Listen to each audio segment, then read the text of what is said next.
নমস্কার। কবিতার অন্দরমহল থেকে আপনাদের সকলকে স্বাগত। আবারও একটি শনিবার।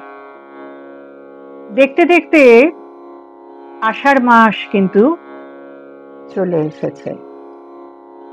আসলে আষাঢ় মাস মানে অনেক স্মৃতি মেদুরতা।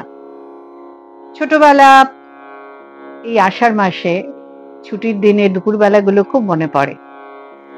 এখন যেমন আষাঢ় মাসে গরমের ছুটি থাকে অনেক স্কুলে, আমাদের সময় জ্যৈষ্ঠ মাসের শেষের দিক বা আষাঢ়ের শুরুর দিকেই ছুটিগুলো শেষ হয়ে যেত। ছুটির দিনে মানে রবিবার বা শনিবারও কখনো কখনো তো ছুটি থাকতোই। ছুটির দিনের দুপুর বেলাগুলো প্রচন্ড গরম, আর তখন তো খুব লোডশেডিং হতো। গরমে ঘামছি, খাটের ওপর মার পাশে শুয়ে আমি আর ভাই, মা হাত পাখা নাড়াচ্ছেন, আমরা ছটফট করছি কখন মার পাশ থেকে উঠে আমরা একটু খেলাধুলো করতে যাব।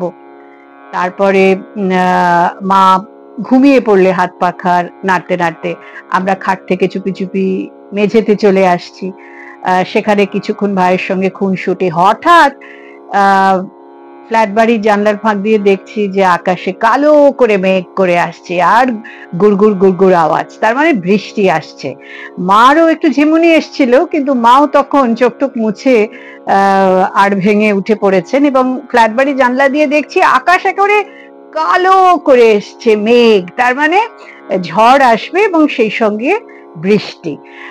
সেই দিনগুলো মনে পড়ে যখন সেই রকম প্রচন্ড ঝোড়ো হাওয়া, বৃষ্টি, আমরা ছুটতে গিয়ে ওই ফ্ল্যাট বাড়ির জানলায় যেখান দিয়ে এক টুকরো আকাশ দেখা যায় সেখানে চোখ রেখেছি। বৃষ্টি, প্রচন্ড বৃষ্টি আসছে, আর সেই বৃষ্টিতে জানলা টানলা বন্ধ না করে মা গাইছেন, আবার এসেছে আষাঢ় আকাশ ছেয়ে। মা ভারী চমৎকার গান গাইতেন, খোলা গলায় গাইতেন। হারমোনিয়াম বাজিয়ে যে খুব প্রথাসিদ্ধ উপায়ে সবসময় গান করতেন তা নয়, খোলা গলায় মার গান বহু শুনেছি। আর সেই সব দিনগুলো মনে পড়ে, মা গান গাইছেন আর আমি পাশে দাঁড়িয়ে মার সঙ্গেই আবৃত্তি করে চলেছি, নীল নবঘনে আষাঢ় গগনে তিল ঠাঁই আর নাহিরে। সেই সব ছোটবেলার দিনগুলো ধীরে ধীরে তো পেরিয়ে যেতে থাকলাম, বড় হতে থাকলাম। একটু বড় হওয়ার পর আষাঢ় মাসের আবার অন্যরকম মানে। তখন কালিদাস পড়েছি, তখন মেঘদূতের কথা জেনেছি, জেনেছি মন্দাক্রান্তা ছন্দে লেখা সেই শ্লোকের কথা, যেখানে কুবেরের অভিশাপে বিরহী যক্ষ রামগিরি পাহাড়ে নির্বাসিত, এবং সেখান থেকে পয়লা আষাঢ়ের দিন মেঘকে, পাহাড়ের সানুদেশে জমে থাকা মেঘকে দূত করে তার বিরহের বার্তা যক্ষ পাঠাচ্ছেন কৈলাসের অলকাপুরীতে তার প্রিয়ার কাছে। প্রায় বা 1800 কি 2000 বছর আগের লেখা সেই শ্লোক আজও কিন্তু আমাদের স্মৃতিতে, বাঙালির মননে, ভাবনায় ফিরে ফিরে আসে। রোমান্টিক আবেগ নিয়ে, প্রেম নিয়ে, বিরহ নিয়ে। তবে না, আজকে প্রেমের কবিতাও নয়, বিরহের কবিতাও নয়, ক্ষণিকার কবিতা, এবং সেই ছোটবেলার দিনটা মনে করে বর্ষার কবিতা, আষাঢ়। নীল নবঘনে আষাঢ় গগনে তিল ঠাঁই আর নাহিরে। ওগো, আজ তোরা যাসনে ঘরের বাহিরে। বাদলের ধারা ঝরে ঝরো ঝরো, আউশের ক্ষেত জলে ভরো ভরো। কালি মাখা মেঘে ওপারে আধার ঘনিয়েছে দেখ চাহিরে। ওগো, আজ তোরা যাসনে ঘরের বাহিরে। ওই ডাকে শোনো ধেনু ঘন ঘন, ধবলিরে আনো গোহালে। এখনি আধার হবে বেলাটুকু পোহালে।